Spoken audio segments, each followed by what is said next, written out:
Hello everyone, this is Direwolf20 and welcome to episode 23 of Direwolf20's Let's Play series. I am just hanging out in my house watching items show up. Oh, wait, no I'm not. Items are not showing up. Why? Because I didn't set up last episode to make sure that I was getting items all the time because I did not supply a biofuel source to my quarry. So last episode we set up a quarry and it's way out in the distance. It's actually kind of a long way away. I probably built it a little further away than I should have. I mean, it's not the end of the world. I mean, I didn't want it to be right next to my base because I didn't want to have to constantly look at this giant eyesore of a hole. I mean, I could have filled in the hole with like grass or something at some point, but I digress. Long story short, it's a long distance. So there's a couple things I'd like to do today. First off, I'd like to make traveling this long distance to my quarry a little less painful. So I've got this cool jetpack, but I mean, it lets me fly, but it's not the fastest thing in the world. I would like to maybe look at getting something a little bit better. There's a couple different methods of transportation that we can set up here. We can get some better armor that lets us, travel a little bit faster across long distances. Oh, nice little ore node there. There's also a couple different mods that add a way to teleport from one location to another. So we're going to have to take a look at those as well. I'm thinking for now I'm going to go the armor route, but we're definitely going to work on some teleportation mods in the near future. There's a couple different routes we can take, and I'll probably show you guys most of them. So for now, what's happening? Our quarry has stopped running. You can see we got actually a pretty decent amount of the way through just the top layer here because we did have a little bit of biofuel going on. Now here's a neat trick with these engines. Okay, you can see it did use up a bit of lava here. Not much, very small amount. They are still activated. You can see the lever state is on. And you can see that the biogas engine is in fact empty of biogas. So what we need to do is set up a nice automated way to fill up this biogas. So let's start digging underground here. Let's go into bat form so I can sneaky hide under. And yeah, I know bat form has like a nice fast flight mechanic. I'm aware. But I don't really like using bat form. I think it's a little bit overpowered. Just a touch overpowered. I try to avoid using it when I can. Every now and then I will, but more often than not I try to find something that's actually, costly to fly around in creative mode. And speaking of Batmorph, I was talking to Itrin the other day, and he does have some plans on Morph being a little bit more balanced. He was basically, like with a lot of mod developers, trying to make the mod, function and then balanced. So, the mod works now. He's working on balance pretty soon. So I think we'll see some changes probably once 1.7 comes around. Okay, so let's look at how we want to get power over here by way of biogas. Let's see how biogas production is doing. Ooh, what's this node? I don't have this one marked. It's flashing. I have been here before because it's not full. I think that's one of those special ore node types. Remember I told you there's a couple of them. Let's see, this might be fading? Yeah, normal fading. Alright, so I'm not going to snag that guy. I have grabbed a couple ore nodes off camera between last episode and this one. Anyway, let me head back to my base. Ooh, some cool flowers. I want that thing. Grab these flowers when you see them, the Desert Novas. Yeah. They're from Ars Magica 2. They're not terribly uncommon, but they're also not terribly common either. Especially, you'll find them in desert biomes mostly. Alright, back at my base. Be there in a second. Oh, I see my wood farm is completely bare of leaves, but there's plenty of wood around. What could be causing that? Well, it's something that I knew was going to happen and kind of purposely waited to show you guys. So let's take a look at what's going on here. We have maxed out our wood supply here, as have we in here. So basically the wood, which is the next item I'm trying to leave here, it's probably backlogged with wood in our pipe down below or behind. Or however this thing's set up. There we go, that guy. He's probably backstuffed with wood. So what's happening? The wood has nowhere to go, so it's blocking the pipe from pulling items out of the inventory here. And then the cart has the same situation. It's full of junk. So how are we going to solve this? We don't want to have our farm stop running because we need the saplings. See, look, all full, right? Inventory full. We need saplings. And as the farm is currently set up, we're going to not be able to get saplings because nothing's running basically right now. So let's go make a very small and easy item, and this will solve all our problems. You ready? Done, done, done, done. All I need is a chest. Request. Get that guy to craft it for me. And you know what? Do I have any item ducts? Really? Not even one item duct in here? That's terrible. All right, how about hardened glass? I must have some hardened glass and some tin. Request that and some tin. 1, 2. All right, so first thing I want to make is trash can. This guy is real easy to make, and it's the pretty much one of the more functional items that are so simple. Item ducts. Anything that goes in the trash can is deleted from the world, as we may or may not know. Okay? Any items went in there, boom, gone. See ya, adios. Not coming back. So all I'm going to do is come down here. Now remember, items will go to the nearest available inventory. So as this thing pumps out, it's going to try and insert into the nearest available inventory. Nearest available inventory. Bump, ba-dump, ba-dump. If we go ahead and come down here and make the very last item on the line, and you know what, I might even space it out a little bit extra to show you guys one more feature that we can do. I'm going to make it the trash can. But there's one more thing we can do. If you want, you can right-click on your pipes, and you can see here that the mode is now set to dense. Okay, what that means is that it's making this pipe act like it's much further away. So if you had pipes that were, kind of closer to the inventory here, but you wanted them to act like they were really far away, kind of like the last resort item to land in, you'd make it red. The opposite is green, which makes this act closer than other pipes. So if we had this in green mode, anything that was in the inventory that's going to go right here would automatically go there first before going to any other spots. Okay, so we don't want green, we actually want red. And I think I'll make it this one at the very end here, just in case I ever want to put another barrel there. And go.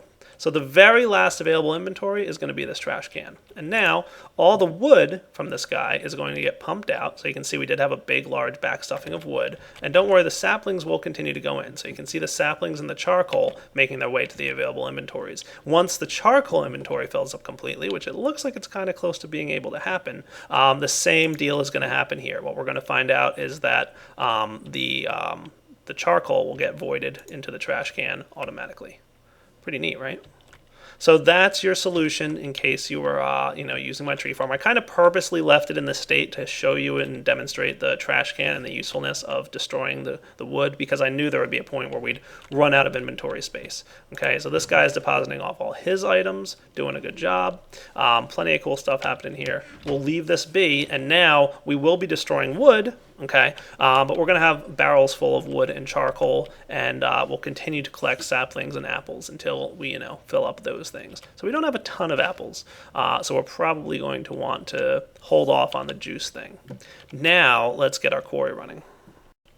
Alright guys, we're back, and what I'd like to do is steal this tesseract. So, as you guys recall, this was a little bit buggy the last time I used it and had some issues. It should be fixed, by the way, if you're using the version of 1.0.12 of the Direwolf 20 pack, but I haven't been using it the last couple episodes, really, and I don't really need it there right now, and I would like to use these tesseracts that I made earlier for my liquid transport stuff. So let's put them to use, shall we? Should be pretty simple to set up. I'm going into bat mode. Dun dun dun dun. There we go. And what I'm going to do is, remember we set it up so that there's a drain on the bottom of this thing. Okay, so I'm going to place this tesseract right here. We're going to change this guy. We're going to call the frequency, let's call it biogas or biomass if we wanted to be totally accurate about it.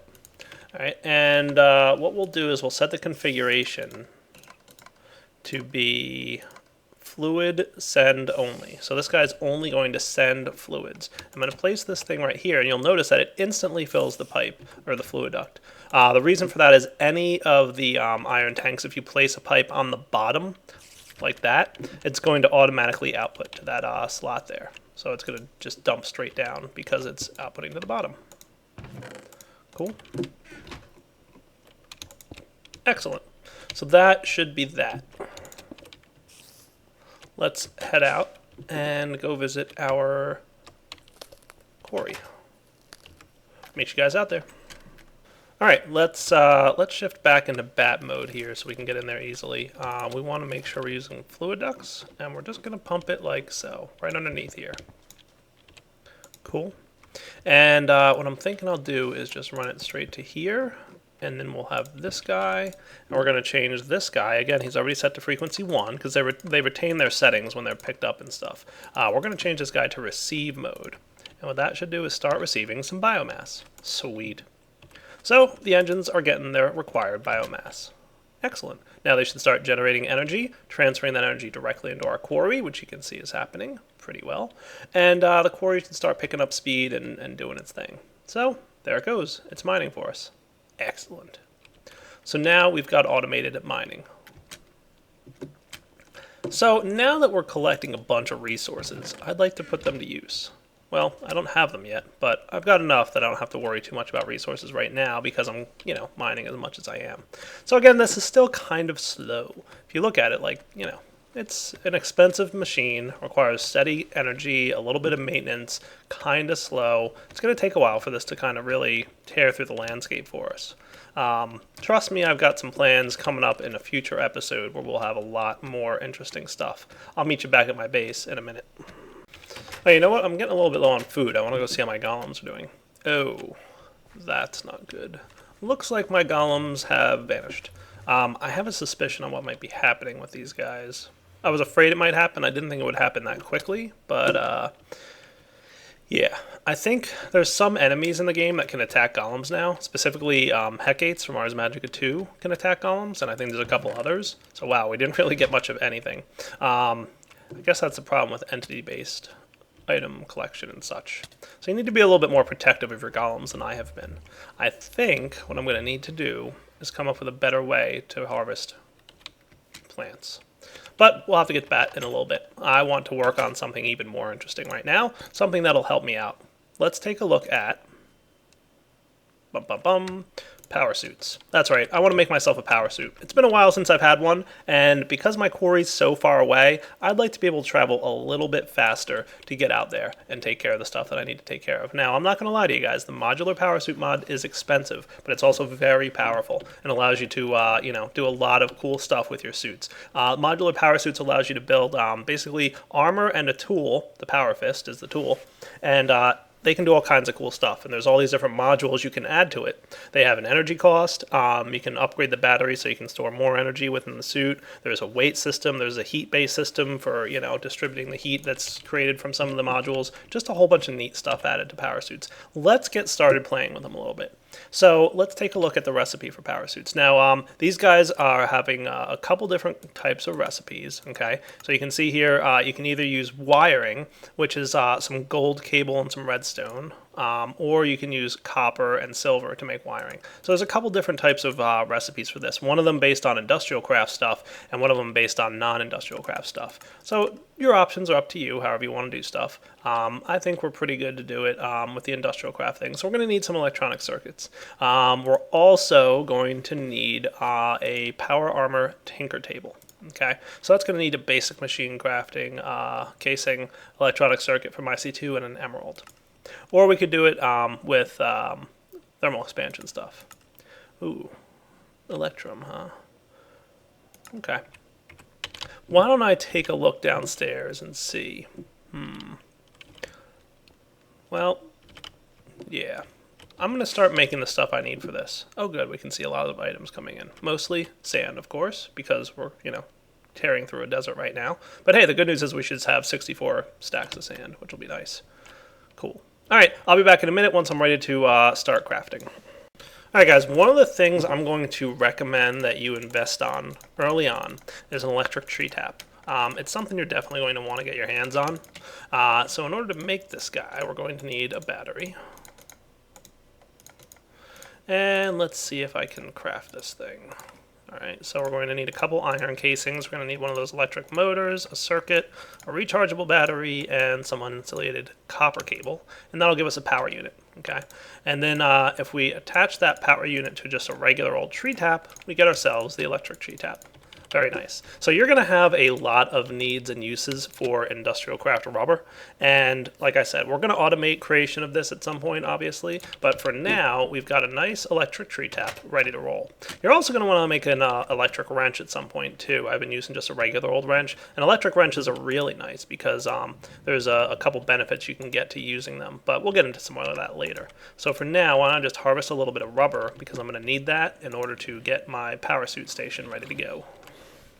Alright guys, made myself a machine casing, making myself an electronic circuit, and then it's electronic circuit plus machine casing plus emerald, which requires and gets us the Power Armor Tinker Table. This thing is going to be used for all your tinkering with modular power suits.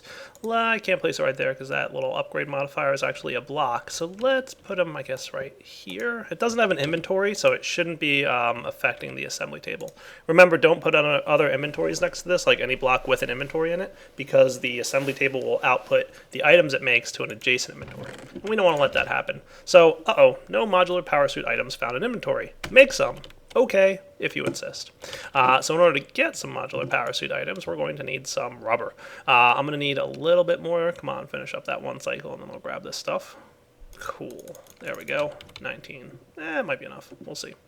All right, so how about we get something that'll help us to move a little bit quicker? And for that, I'm thinking we're going to need 2 electronic circuits. Is that correct? We'll find out very shortly.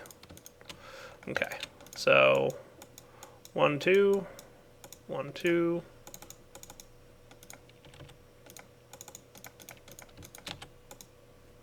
See how convenient it is having this crafting station for when you accidentally forget stuff? Wasn't that with the power armor leggings? Ah, I was so close. Hooray! Power armor leggings. Cool. So I've got legs equipped, which is kind of the first thing I made because I didn't have any armor in my leg slot. Nice. So you can see at the top left of our screen, there's an energy readout and a degree C temperature readout. So basically what happens is most armor, I think as soon as you have any amount of energy or any item of armor, you'll have a small amount of energy reserve. But we're going to want to upgrade that so that we can store more energy in there because 16K will blow through like you wouldn't believe. It'll be very quick. I believe, let's see, can we charge this thing in here? We're going to find out. Not really. All right. I don't actually know where that 16K comes from, by the way, but we'll see what happens. So once we've got armor, we can see here that we can add all kinds of modular stuff to this armor. It's pretty easy to do, but in order to install modules, we're going to need to get stuff. There's a bunch of different things we can add. First off, there's armor, many different kinds of armor. We can get energy shields and diamond plating and iron plating. Basically, iron plating is heavy. Diamond plating is lighter and more protective than basic, but of course it requires some diamonds. And then an energy shield, which is even more light, but it also consumes energy for the shielding that you'll get. And the deal with weight is that the heavier you are, or the more armor you have equipped, or the more components you have equipped, adds to your weight. And I want to say the number is 25. Let me double check that.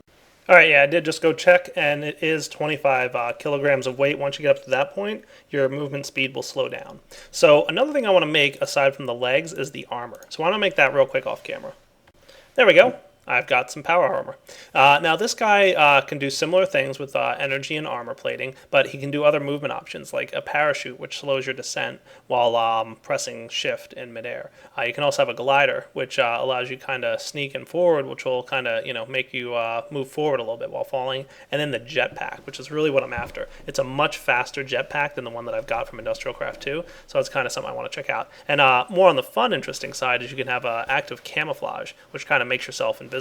Pretty neat. We'll play with some of that maybe later. So I wouldn't mind getting my hands on maybe the jetpack piece and the different movement speed increases if we can. Just not sure how much resource hungry this is going to be. A jetpack requires ion thrusters. Okay, let's take a look at ion thrusters. All right, we're going to need an advanced machine casing.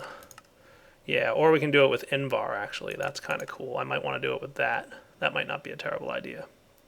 Yeah, that might be better. I think I've got more of the IC2 or of the thermal expansion stuff than I have of the IC2 stuff right now. So why don't I focus on making that?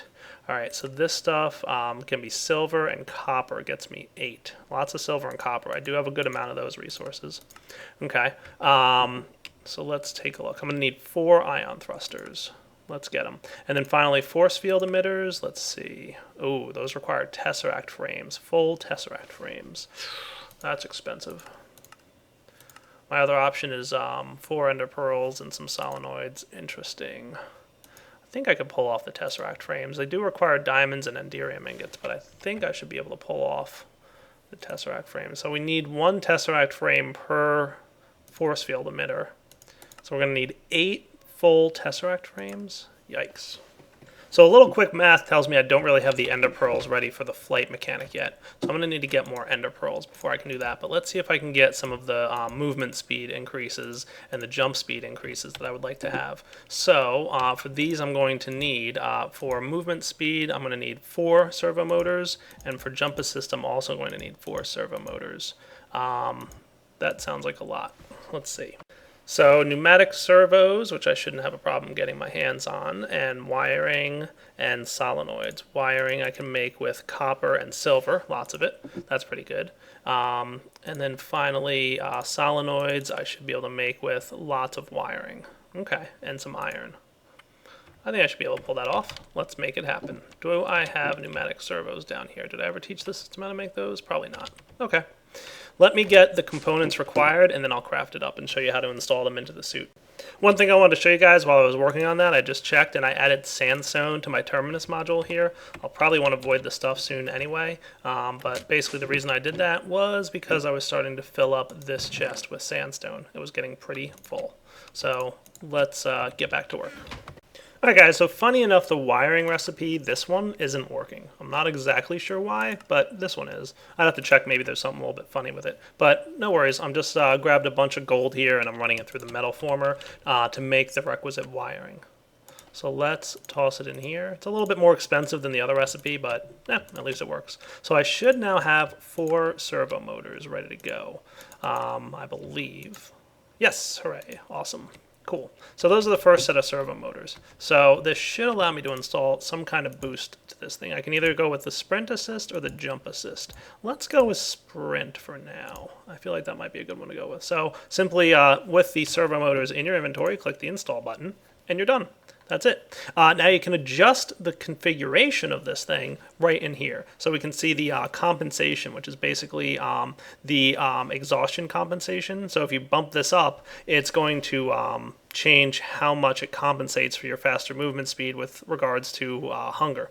I'm not going to worry about that now, because one of the downsides of that, as you can see on the bottom, it's a little hard to cut off because the numbers are a little bit funny right now. I don't know why that was, but you can see that it's costing more energy, more compensation. Power here is how much faster you'll run when you're sprinting. So right now I'm bumping it all the way up to 300%. So when I'm sprinting, I should triple my speed. And walking assist here increases how much faster you move when you're walking. And I bump that all the way up to 200%.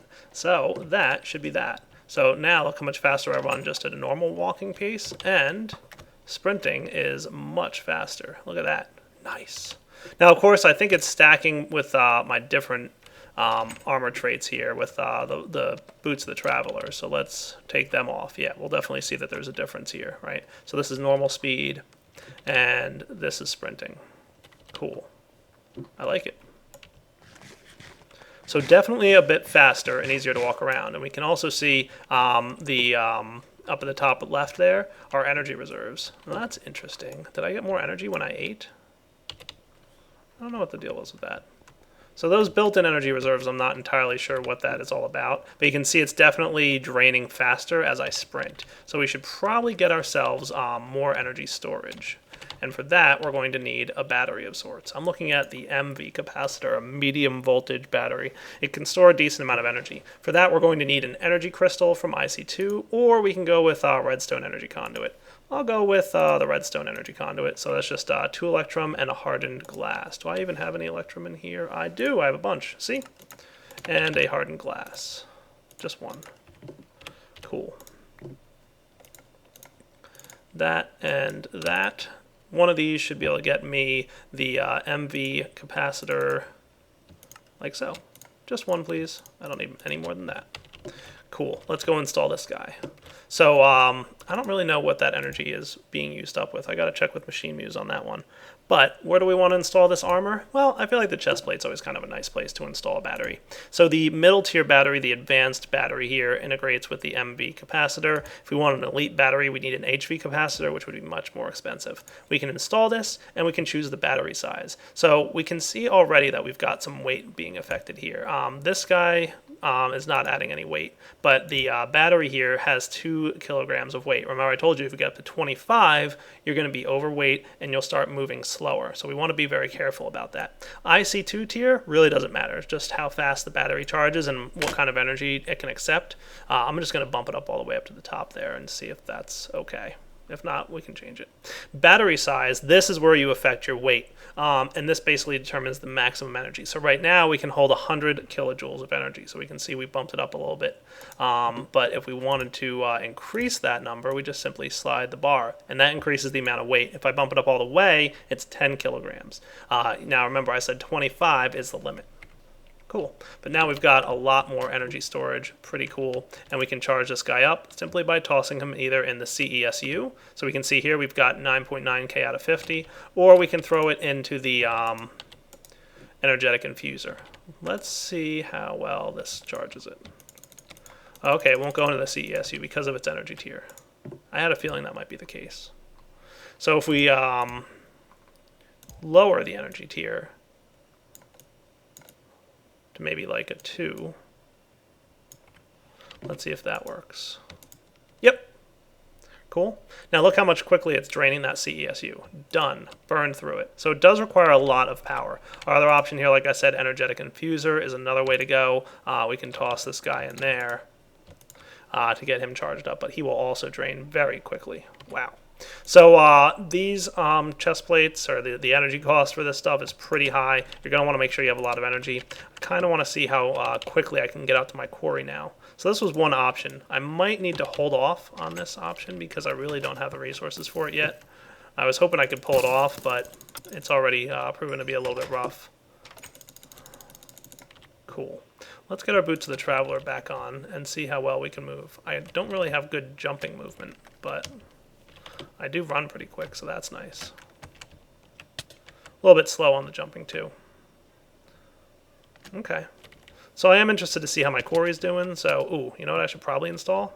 Yeah. Should probably get some... Let me get my jetpack back on. The only thing that's really in the backpack right now is the power. Oh, you know where some of that energy might be coming from? Yeah, I bet I know where some of that energy is coming from. It can share other energy units. So things like anything in my inventory that has energy, like my dire hammer. I think it might have been draining some of the power from the dire hammer. Wonder if that's the case. If it is, then that explains things. Definitely running faster. I like that a lot. Wait until you guys see the flight mechanic. It's expensive to make, as we saw. Oh boy. We should also get some armor installed here.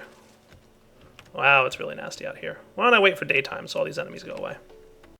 Alright, so yeah, it looks like our quarry is actually doing pretty good. It's gotten down to, you know, what are we at? Y level 57 here. We started up at 64, so it's making progress. Nice. What I'm going to do is probably wait for a little bit more resources to come in before really advancing further. Stuck in quicksand. Luckily I have a jetpack. So we can see we get really good movement speed from this. We can move very quickly and sprinting even faster. And if you're sprinting when you jump into the air with the jetpack, you'll fly a little bit quicker. But I do want to get some more of this modular power suit stuff. I think I might need to hold off a little bit on some of the upgrades, though, until we have more resources. But that's the good thing about a quarry. We should have a lot more resources coming in very quickly. All right, guys, back in a moment. So yeah, just so you guys do know, look at my electric jetpack, 467. As I move, it's draining from the electric jetpack there. So the cool thing about these power armor legs is they will drain from other power sources. 61949, is it draining from there as well? Yes, it is. It's draining from both the TE power sources in the inventory and the IC2 power sources in the inventory. So that's where that extra power is coming from. I knew it was coming from somewhere. I just wasn't quite sure where. So do be aware that while you're wearing that, if you don't have a battery installed somewhere, like I had in my chest plate, which I put in there to make sure it wasn't affecting the numbers on the top here, just keep in mind, like I said, that's where that power might come from. It'll probably drain either your hammer or your electric jetpack, something like that. Cool? So I thought it might be cool to make a quick armor stand, and let's see if we can get this stuff on there. I don't think I really have the resources, like I said, to get this going just yet, but I should be able to put these guys right here, and cool. It's ready to go. Nice. So when I am ready to really start upgrading that thing, I can. But we've got a couple basics on there. And if I really want to make a run out to my quarry, I can just put on the legs real quick, make a nice run. What I'll do is start saving up ender pearls and a couple other resources so that hopefully pretty soon I can upgrade that suit to its fullest potential. For now, though, I do have to apologize, but it looks like we've pretty much hit the wrapping up point for the episode. So for now, I do hope you guys enjoyed the episode. I definitely had a lot of fun making that really cool power suit. We'll definitely have some more interesting things to play with pretty soon with it. I do have an idea or two also, now that I know that it'll drain from adjacent items. I have an idea for the power suit that might be really nice. But we'll have to get to that pretty much in a future episode. For now, we've got to do a little bit more saving before we can really play with that thing. I'm going to let my quarry run, and because I'm getting resources now, I can start working on getting some other interesting builds. One of the things I'd like to start on soon is actually a real income of wheat and seeds and that kind of stuff. And, oh, cool. Speaking of ender pearls, nice. 3 of these grew. Awesome. Wouldn't mind getting my hands on some, you know what? Maybe I'll do this real quick. I think I can. Let's see. End stone. I think I can craft that, can I? Let's see. Fluid transposer, 1 ender pearl plus sandstone equals end stone. Okay, that doesn't sound like a terrible thing. I should be able to pull that off. I need 5? Yeah, so let's get 5 ender pearls. I've got 3 on me right now. I'm going to take care of this real fast, because we do have to wrap up, like I said. I hope, I know some people actually like stop watching the video as soon as I start saying it's wrapping up point, so I hope I didn't fool anybody. Let's see if this works. And then fluid transposer, right? Cool. Do your stuff. Nice. I'm going to let that go. I'm going to replace all the stuff over here. Basically, if you plant your ender lily seeds on endstone, it's going to grow much quicker.